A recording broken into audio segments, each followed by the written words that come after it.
Hello, everyone. Welcome to another episode of WiseFools Sportscast. I'm Gerg, and that's Zeki. I think to my right, I believe. But Think so. anyways, we have a really special episode this time around, and something we've been meaning to do for a while, but we didn't want to do it until we had a little bit more presence on YouTube. And now I feel like it's the appropriate time to announce that we actually have our own rating system. And Zach is going to go into why we even made it in the first place and why we think the College Football Playoff Committee did not get it right. Take it away, Zachy. College football committee. I don't even feel like I have to really justify that they got it wrong because everyone, I think, unanimously agrees at this point that they got it wrong. What's being done is completely disingenuous, just to begin with. I think they know who they're going to pick before any of the real talking point comes in, and that meeting is nothing more than for them to come up with their talking points. I think that's just how it goes. I could be wrong about that. That sounds very conspiratorial. But regardless, we shouldn't be putting people in positions to be allowed to do that anyways. So to not nitpick and to not try to tit for tat what the committee should have done, we're going to remove the committee and come up with an actual solution to the problem that is going to fix college football that everyone, I think, will end up agreeing with. Because this is probably the best thing we have done for ourselves, but I think it's just the best ranking system that could be the most objective and the most sincere when it comes to everything that we've done. We also made this ranking system because we think they have too many convoluted criteria that they actually judge teams on that really just muddles up the rankings, and it really just feels like they want to have an excuse to put somebody else in that shouldn't be in, but they're like, oh well, they're gonna look better, they're gonna perform better than your team that you wanted, even though they're undefeated versus their whole season. It drives me insane that they can just, they we it's public knowledge what their criteria is. Other because people have talked about it in other sports casts and stuff like that, but it doesn't make it right, even if it is public. So Well, it's public knowledge of the criteria. It's not public knowledge of what they're going to do with the criteria. And that's the problem because every single one of those criteria yeah, pieces are immensely subjective. They are immensely subjective. And we're talking about injured players as one of the criteria. How do you objectively come up with a solution to that? Oh, uh, quarterback but down, can't let him in. A couple of years ago, Ohio State had a third string quarterback and they won a national championship with it. So I don't know how you subjectively or objectively come up with those solutions. Oh, but that Ohio State third string quarterback was good. Our quarterback was ill prepared and unready at Florida State. I say we because I'm a Florida State fan. But that that's the problem. It's an immensely subjective argument. so our first Uh, category is wins and losses. Those are the most important ones, and I feel like we really get away from that in the modern age of college football with the college football playoff and the way that it's worked out for the past couple of seasons. Um, Basically, if you are undefeated at the end of a regular season, you get 1,000 points automatically. Like if you're 13-0 after your conference championship, it's 1,000 points. So it's basically like wins and losses are important, but the biggest thing that we're taking away is the win percentage, when your win loss percentage. So your win ratio is basically if you're undefeated, you're going to have a 1.0000 repeating forever. And that is determines basically that you're just an undefeated team. You didn't lose to anybody. Um, we basically took that number and said, okay, you earn 1,000 points. So a team that's like maybe 12-1, they are, they have a win percentage of point nine something, something really high. Like it's a really high percentage. That basically gets times win percentage gets times by 1,000, and then it gives you the answer that you're looking for in terms of how many points. So usually it's going to be like 900 something points as it goes in. We can go into the details of like what it looks like, and we'll show you guys the actual points that everyone earns at the end of the season. But usually the number one point maker in our ranking system is going to be based off of that win percentage, because, to be honest, in my humble opinion, that's the most important stat in a competition is how many times you won a game and how many times you lost a game. And so if you win Exactly. games, you get to keep going. If you lose games, well, see you next year. That's just the simplest thing. And college football has convoluted that arguing point down to the Bears tax, where it's like, but Alabama may not make it. And so it's like, okay, tough, because they have to win games to make it. But the college football committee has found ways to make Alabama make it when I arguably will say they probably didn't deserve it. I would love to use our ranking system and do all the rankings for previous seasons when we get the time and availability to do that, because I want to kind of prove how Yeah. wrong the committee has gotten it wrong for almost a decade. Because this committee's terrible. It's all subjective. So this first part is going to be the moneymaker. These wins and losses, the win percentage, that's the moneymaker. That's the one that gives you the most points. And we're going to be honest about that right from the beginning. So then our second category is points for versus points against, which is basically our style points for the most part, because it's simplifying style points. They're not throwing other little things in between. Like we thought about including like turnovers and all these other little stats, but when it came down to it, we decided that points for versus points against at the end of the season is really all you need, because all of the stuff that would be mentioned anyways contributes to both of those. Yeah, so the important thing about the points for and points against is the differences. Like Greg called it the style points. I wanted to also clarify that we're not just giving people the points that they earned, because there's a couple reasons for that. One, when you start dealing with negatives, it's really like it becomes problem with math. Like I'm not saying that we can't do negatives, but but like let's just say for example, the team's like below 500, they're already not getting a lot of points because they're below 500. They get negative points. So what's even worse about that is that the points that they get when they're negative means that they go down even further to start being lower. So that could really trounce somebody. And I also noticed this too is that points for, points against, the hard part about that category is you have teams like Oregon's a great example for this, or Washington. Actually, the Pac-12 is a fantastic example of this, and so is the MAC. They have high-powered offenses, like the MAC and the Pac-12 are very big at scoring a lot of points, and usually they tend to have bizarre games where it's like this should be a tight matchup and it should be good, and then like Oregon will just look at like Cal and be like, yeah, 45-2. It just like blows their teams out.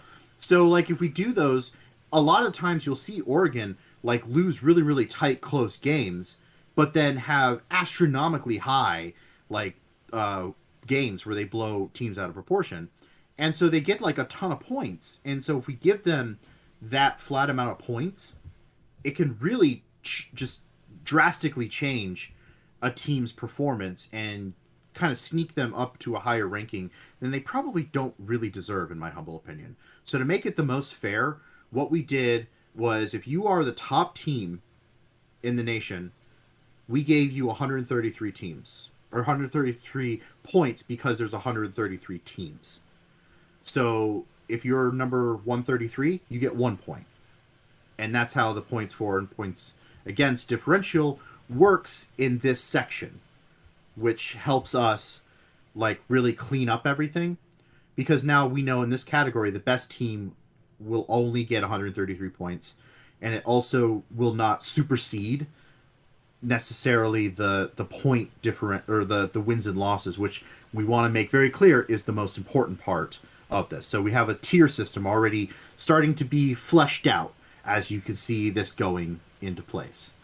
I hope you're Yeah. catching on. We're throwing a lot at you. We're going to throw two more major categories, and then we'll explain how awesome it is when you see it in action. Yes, listen, feel free to rewatch the video if you don't get these the first time around, because we're definitely not harvesting. Anyway, on to the next thing. Now we're going to talk about our third and, well, not final category, but it is for the regular season, which is strength of schedule. And, I mean, we did the basic thing where we took all of the records of the people that they face throughout the season and just kind of tally it up. Like, it's the same thing as the last category, the way we rank them. So if you have the best strength of schedule in the season, you get 133 points.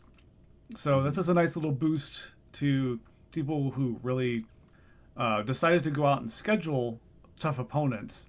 And I feel like that's one of the things that is really, really well needed in modern college football, because there's not a lot of incentive to play tough opponents right now. This is actually the most important and well talked about part of this entire category. And I know it's not necessarily the most important in terms of points in numbers, but it's truly the most important because we have gotten strength of schedule wrong for generations. I'm not even talking decades. I'm not even talking years. I'm talking straight up generations, yo. Like, we have not gotten this category right at all. The biggest way that we have determined strength of schedule is based upon how many ranked teams you faced. And that is a terrible, subjective, and invalid way of doing that, because based on ranked teams will not actually tell you the full story of how tough your opponents were throughout the season. Take, for example, the very beginning of the game, the very beginning matchups you face in a season. Let's just take, for example, I don't know, Miami versus Texas A&M this season. Miami wasn't even ranked. Texas A&M was in the top 25 the first season. Where did both of those teams end up this season? Oh, that's right. They were in the middle of the pack, 7-5 teams. Like, didn't do diddly squat all season long. Yet, Miami's most effective and most powerful game that they can argue that they won was against a ranked opponent. So now, if Miami was in contention of anything, which they weren't this season, so it's a bad example, good example kind of analogy, they all of a sudden have an argument going, hey, we beat a ranked team this year. Wait a minute, we beat a ranked team this year. And that's how the committee and how college football has looked at it for so long, is that you look at based upon who was your ranked opponents this year and how many ranked opponents did you have and how many wins did you earn on those ranked opponents. That is a bad way of doing it. It doesn't make any sense. It's immensely subjective, and it only is predicated on the idea that we got the ranking system right at the beginning of the season, which, by the way, you don't. You just don't every year. Every year you started off wrong. You started off by ranking Texas A&M, who has done nothing the season beforehand doing anything. You rank Ole Miss way high up there for no reason. They proved off this year doing all right, but you start them off ranked. Why? Why do we start the teams ranked off in a certain way and then project that that's the way to go? LSU was ranked in the top 10 this season and lost 3 games. Why? Why are we constantly going off of that strength of schedule when it's subjective and pointless, when they can't keep the rankings that they start off with? That's the problem with the ranking system. So if you want a true analysis of a strength of schedule, you got to go back to my favorite thing to talk about all the time, wins and losses. That is the only objective, effective way to describe a strength of schedule. If your opponent's combined wins and losses were really high, that means you had a really good and tough strength of schedule.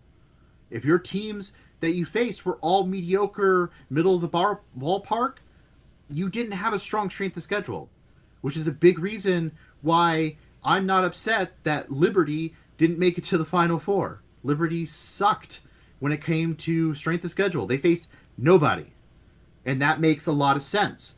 But teams that objectively, in the minds of commentators, sports anchors, and a whole bunch of other people that are in the top that know football better than everybody else, will argue the opposite. They will argue, oh, this is a strong team because they faced this team. You got to prove it. You got to prove it with the numbers. And the numbers don't always back what the sports anchors and commentators say. They just don't. This category is immensely based off of the wins and losses differential of all of your opponents combined at the end of the season. That's how that's determined. So if we were going to do this ranking system every single week and follow college football, which by the way we're planning on doing, we are going to base it. We're gonna see every team's schedule and say these are the teams that they face this season. This is how we are going to rank them every single week. So the strength of schedule, by the way, will fluctuate too. Let's just say for some reason all of your teams that you face this season, the first week of the season, they all lost. Well, your strength of schedule doesn't look that good right now. But that's going to change. It's going to fluctuate. And it should fluctuate because you're still keeping an objective and you're still keeping it following a form, but it's going to move up and down. It's going to move your rankings up and down because we don't know what the season's going to look like at the end of the season. But we could keep it as fair as possible throughout the week of college football season. We can keep that record fair and updated so that we all know, hey, at least we know why they're being ranked the way that they're being ranked instead of just someone's fucking opinion. Well, you made a really good point about it. This has been a problem for a long time with strength of schedule and how we schedule out games because schools are not motivated to make their strength of schedule look good. They just go, oh, well, as long as I'm ranked high at the beginning of the season and I have an undefeated season, I'll probably be fine as long as I win my conference championship to get into the final four, which is now the final 12. We added this on is that if you were in a conference championship game, if you make it to your conference championship game, you get an automatic 50 points, just flat. Mm-hmm. Just flat out 50 and points. It doesn't matter if you win or lose the conference championship game. The fact that you got there, you get points. Mm-hmm. Then if you end up winning your conference championship, you get 100 more points on top of that. So we are rewarding people at the end of the season for even being in a conference championship or having one. So, sorry, FBS Independence, you lose out on those points because join the I don't MAC. Understand why you're independent. Notre Dame, join the MAC.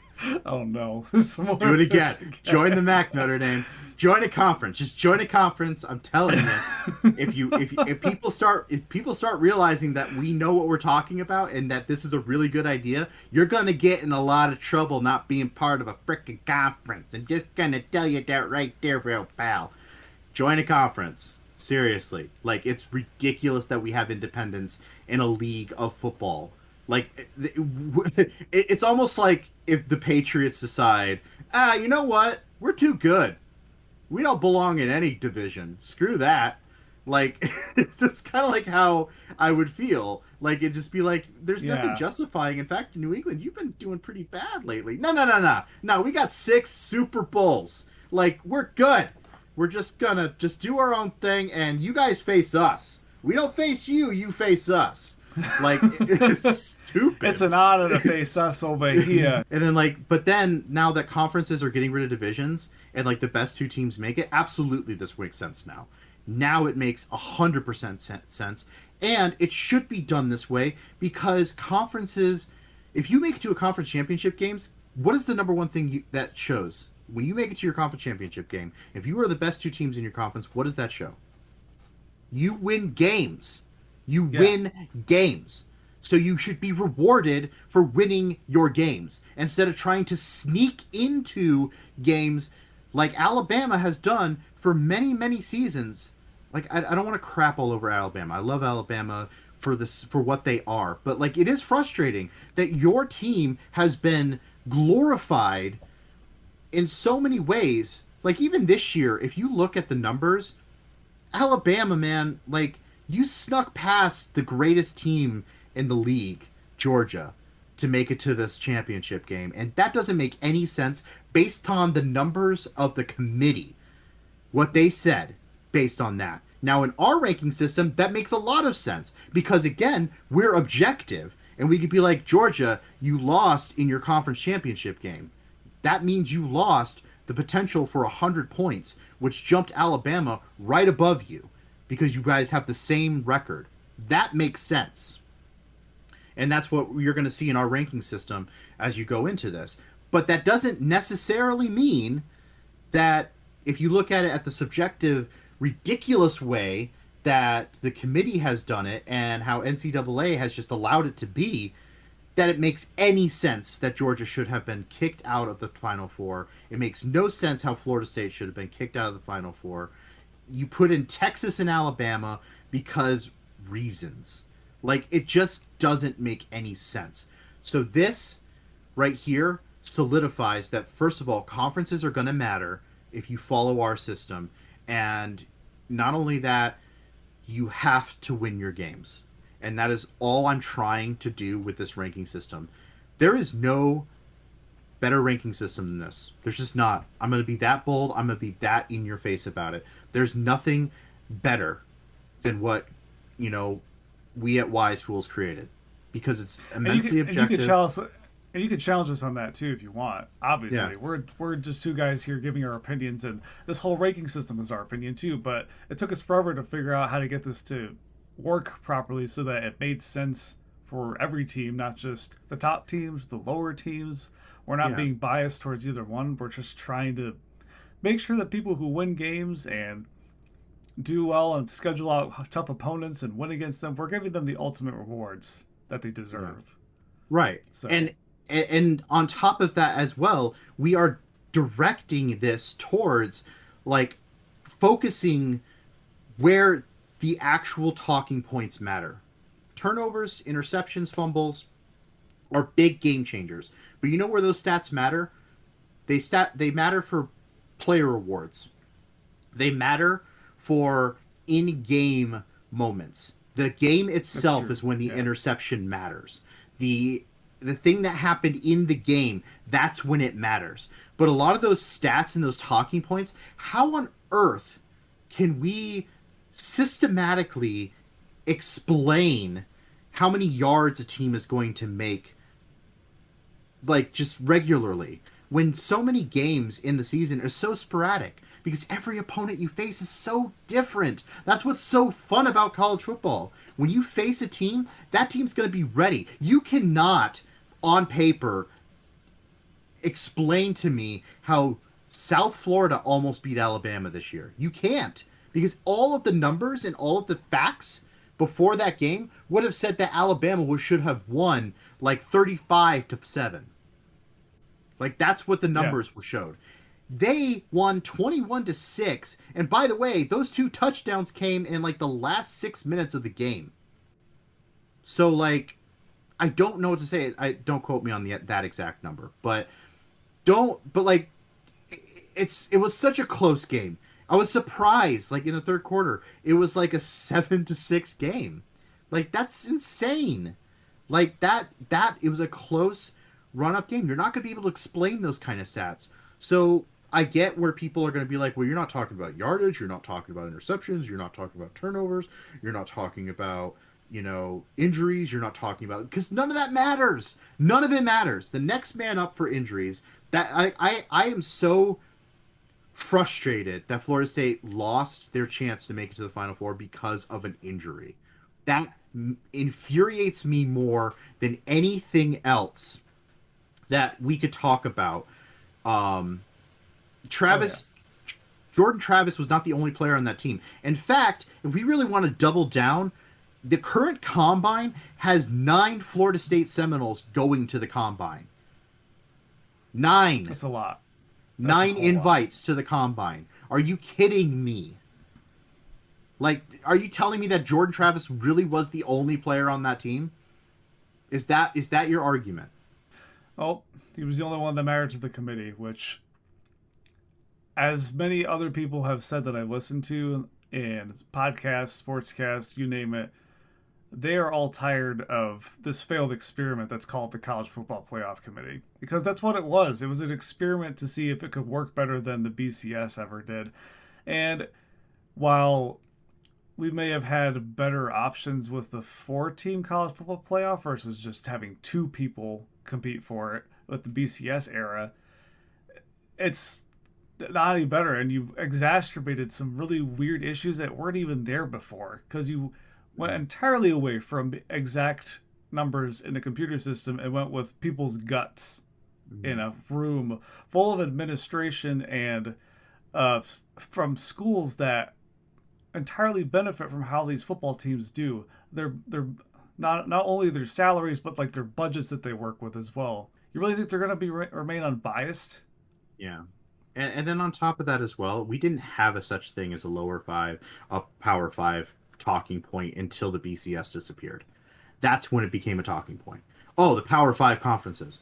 We didn't have that. That didn't exist until we got rid of our BCS system. Don't get me wrong. I didn't like the BCS system. In fact, we have our own ranking system. It has nothing to do with the BCS system. I've looked at the numbers for BCS system. It was convoluted and weird because it was trying to justify things that doesn't make sense on paper. It was trying to bring objectivity to a subjective talking point. It can't, like, computers look at that and go like, I don't know how to fix it, George. I just like, it couldn't figure it out. And it did the best that it could because it did give us really good results at the end of seasons. But it did create some bizarre situations. And it did create this bizarreness of, like, how do we handle 3 undefeated teams in a season? Because that was something the BCS couldn't compute. It's like, who do we bring? And the computer's like, and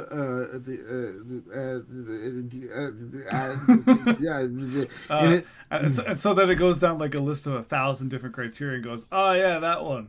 They that. did it. And then everyone looks at it. Sometimes we're like, what?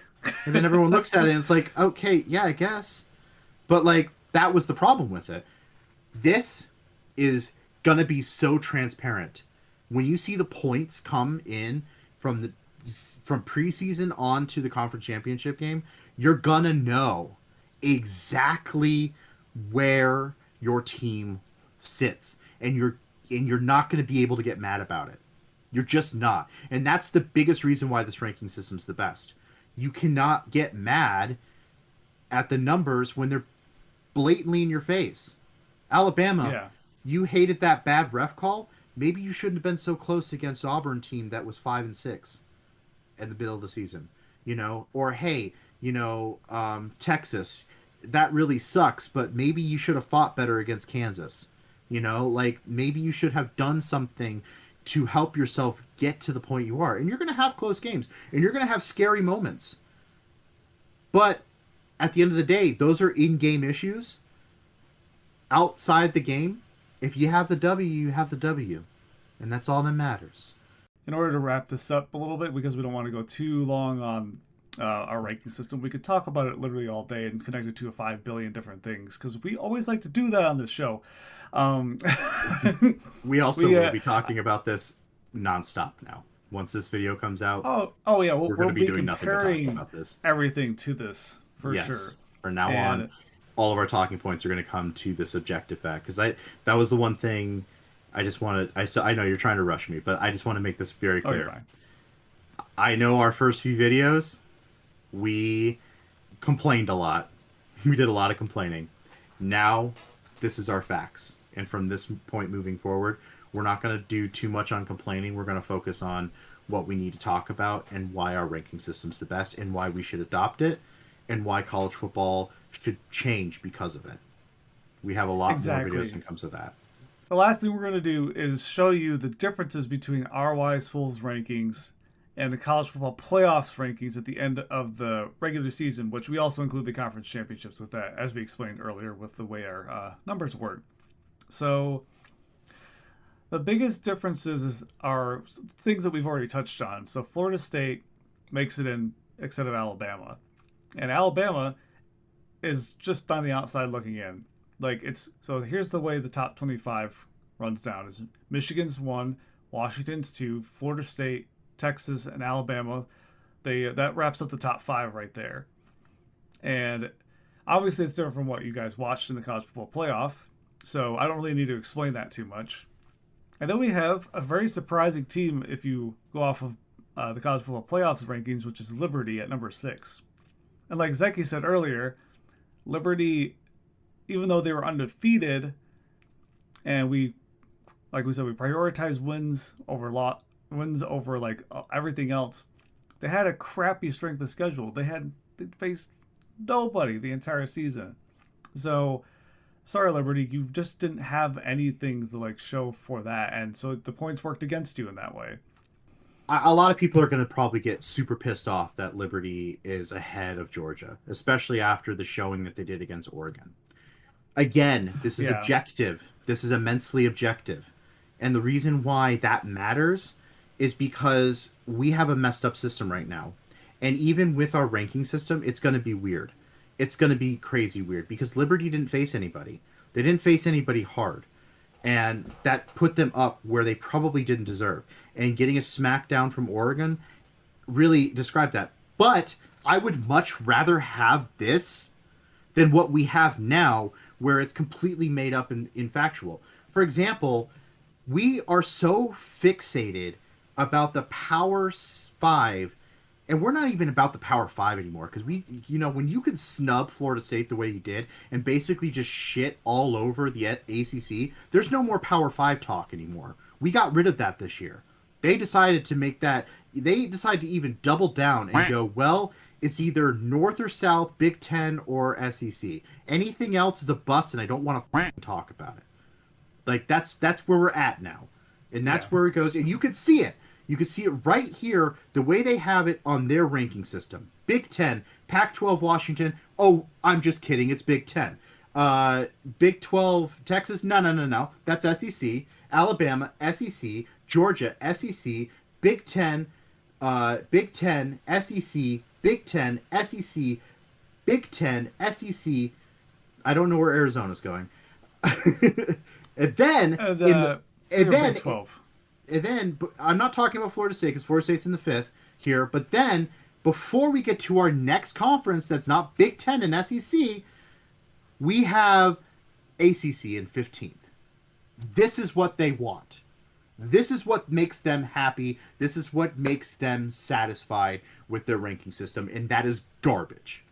Because there is no way that you can justify a 133 league team with 2 conferences represented in the top 10. Just 2, excluding Florida State, who's trying to get away from the ACC right now, as well. That's frustrating. That shouldn't be. If it really is that way, then we should only have 2 conferences. Everyone just throw everybody in the hat and say, North, South, conferences, done. Like, that's the way they want it, then that's the way it's got to be. But I hate this, and I don't think it's fair. So the way we made it fair, and besides the way we talked about the analytics of it, is that we made it fair. Look at the variety. Big 10, Pac-12, ACC, Big 12, SEC, Conference USA, SEC, Big 10, Sun Belt, AAC, MAC, Sun Belt, AAC, SEC. We, you know what I'm saying? Like, we put SEC up there, we put Big 10 up there, but how many other conferences did I just say? I don't know, 7? 7 conferences? That's the talking point. That's what matters. Yeah. That's the importance. Right there. Yeah, barely. And I think in the top 25 for our rankings, all conferences are represented. The point I'm trying to say is that we have every team represented in a conference. And that's the way it should be. It just should be that way. Now, in this situation, I don't care that a best of 5 team makes it in the top 12 because I know they're going to. When an 11-2 team makes it, man, that's an 11-2 team. How can you say no to that? How? How can you fairly say no to that? I don't know how Gerg is going to show the rankings of this, but if we could somehow maybe have the points connected to, you can see how the points work as well. And you could see like how many teams earned those points. And you could be like, oh wow, this is not like some crazy numbers. This is not something that's like creating just arbitration. There is no arbitration. We are just letting the gridiron determine the best teams. And I think that is the most fair, objective way you can conduct yourselves. Can you name any other sport besides maybe gymnastics that is determined in the convoluted college football way that we've done in the past? Because if it gets any worse than a snubbing of Florida State, like let me just if they decide like Alabama goes undefeated next season without Nick Saban, without all the controversy and all that kind of stuff, and they just decide to go like, you know what, Nick Saban's not there anymore. Why do we care about Alabama? And they just don't let him in. Like that, I would just be like, I quit. I'm done. Look, I'm done. I'm done. Now you guys don't even care about anything anymore. Like that's the only way it could be worse than what we've had. Like it just. Yeah. I mean, Washington's old coach took over Alabama, so I think they're going to be fine. No, honestly. but you get what I'm saying though. It's like it's just yeah. There's no way that it can get worse from here. We've found the bad seed in college football, and it's the committee, and it's this stupid judge that like judging like critical thinking project, this think tank that we have that determines what happens to our favorite teams. I'm done. It's over. Let's stop thinking that way. And let's not I don't want to say that they're the worst people in the world. I don't want to say this is the most important thing to fight about, but the biggest thing that you can do is just spread this kind of news and help us out. You know, this is our ranking system. This is what we're going to stand by. This came from us. I don't even necessarily care if you come up with some similar and go and put your name on it. It doesn't matter to me. What matters to me is that it changes the way we look at college football. That college football changes, hopefully even by next year. That would be amazing. I don't think it's going to change next year. There's too many things in place. But if we can get rid of this committee, if we can get back to civility with allowing 133 teams the chance to make it to a national championship, like, that's my thing. If you're ranked 133, you should have an equal chance to make it to the national championship game just as much as the number one team. All right, well, thank you guys so much for watching the video. If you liked it, hit the like button. But I encourage you, if you don't, hit the dislike button and leave us a comment of why you didn't like it. Maybe you didn't like the ranking system. Maybe you didn't like our opinions. I mean, that's the chance we take by putting our opinions on the internet, on YouTube. So, yeah, we're here to interact with you guys and trying to figure out the best system possible, because this is just from us. This is from our two brains and all of our experience we have with watching college football. I'd like to hear some more opinions. You know, either bash on it or love it or tell us what just your opinions. We'll see you next time, and thank you so much.